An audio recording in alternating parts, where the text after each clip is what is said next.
नमस्कार। जया तंत्र मंत्र केंद्र में मैं आप सबका हार्दिक स्वागत एवं अभिनंदन करता हूं। मैं अपने चैनल के माध्यम से सभी प्रकार की जानकारी देने की चेष्टा करता हूं और आज मैं आपको जानकारी देने जा रहा हूं राधा अष्टमी की जानकारी। जन्माष्टमी, कृष्ण जन्माष्टमी तो सभी जानते हैं, अपने पूरे भारत में जानते हैं और भारत में ही नहीं विदेशों में भी जानते हैं। कृष्ण जन्माष्टमी जो है विदेशों में भी मनाई जाती है।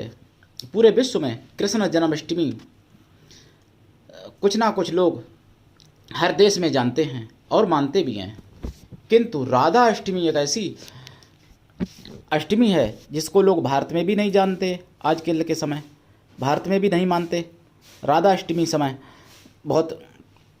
और जबकि राधा अष्टमी जो है भगवान कृष्ण की जन्म अष्टमी से भी ज़्यादा राधा अष्टमी का फल है और जन्माष्टमी से भी ज़्यादा सरल राधा अष्टमी का व्रत है।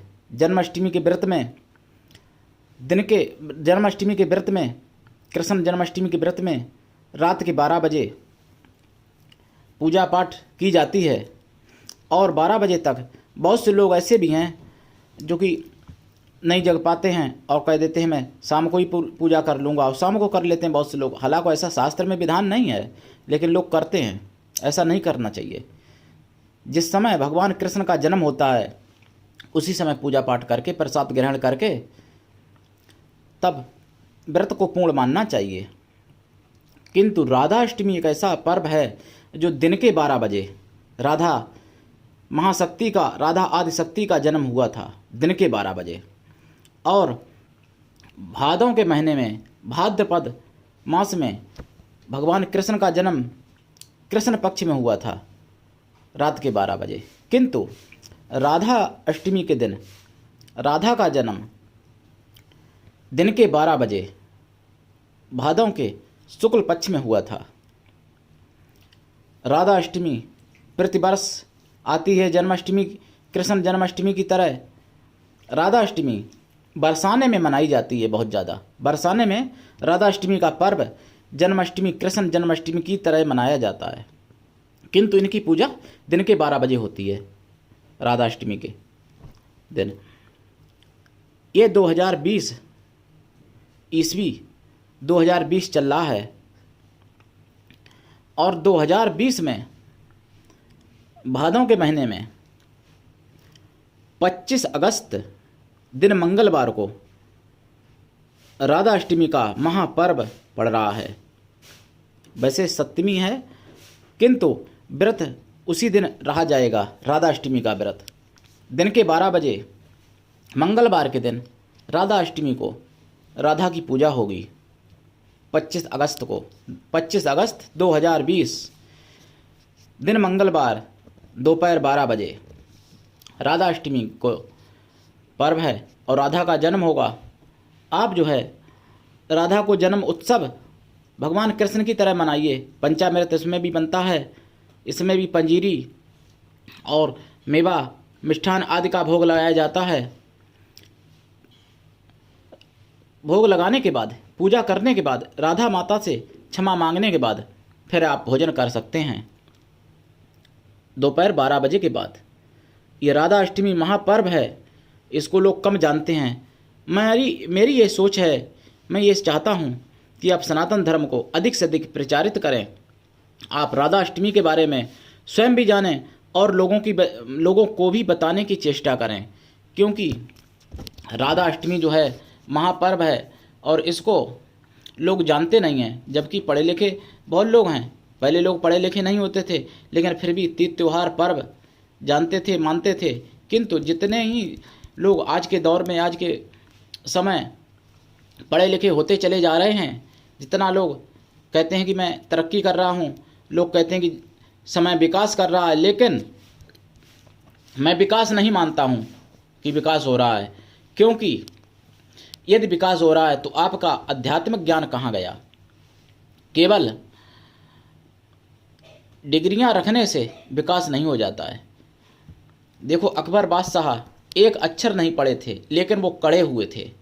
उन्होंने पूरे भारत पर राज्य किया और उनका इतना ज्ञान था कि उनकी पहेलियों का बीरबल के सिवा और कोई जवाब नहीं दे पाता था, जबकि एक अक्षर नहीं पढ़े थे।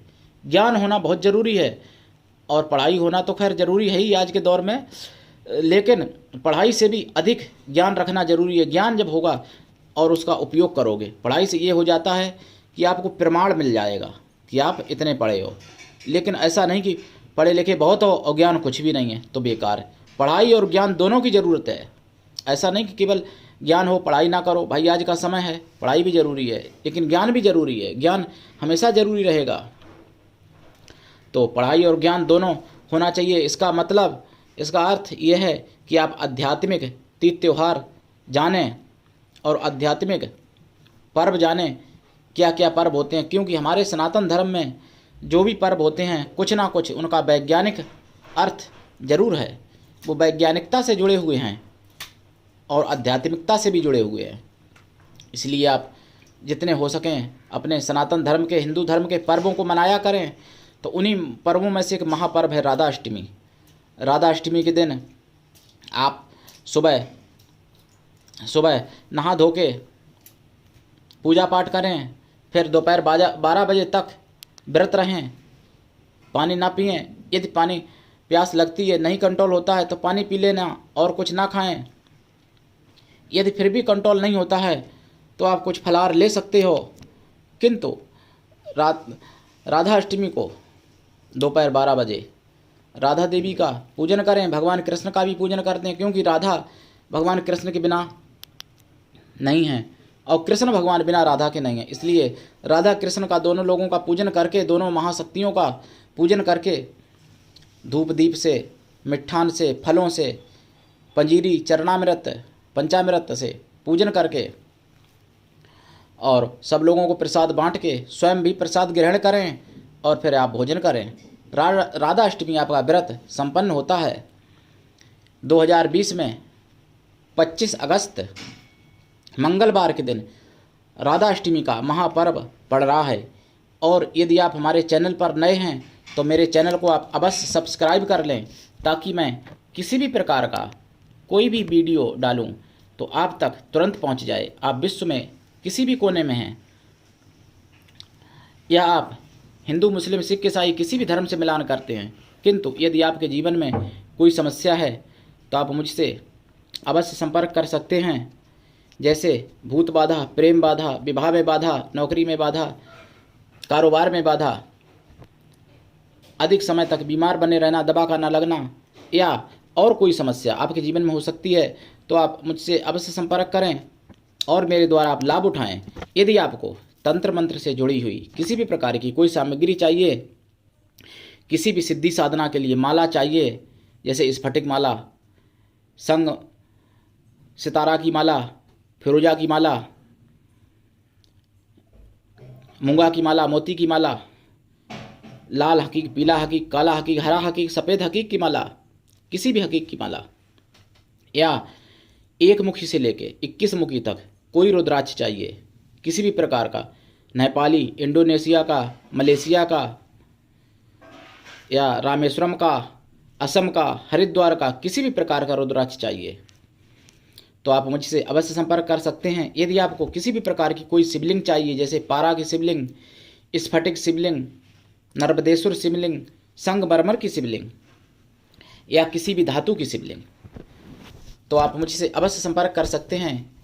यदि आपको किसी भी प्रकार की कोई सिद्धि साधना सीखनी हो, तंत्र मंत्र से जुड़ी हुई किसी भी प्रकार की, अप्सरा की सिद्धि, यक्षिणी की सिद्धि, भूत भूतनी की सिद्धि, देवी देवताओं की सिद्धि, तो आप मुझसे अवश्य संपर्क करें।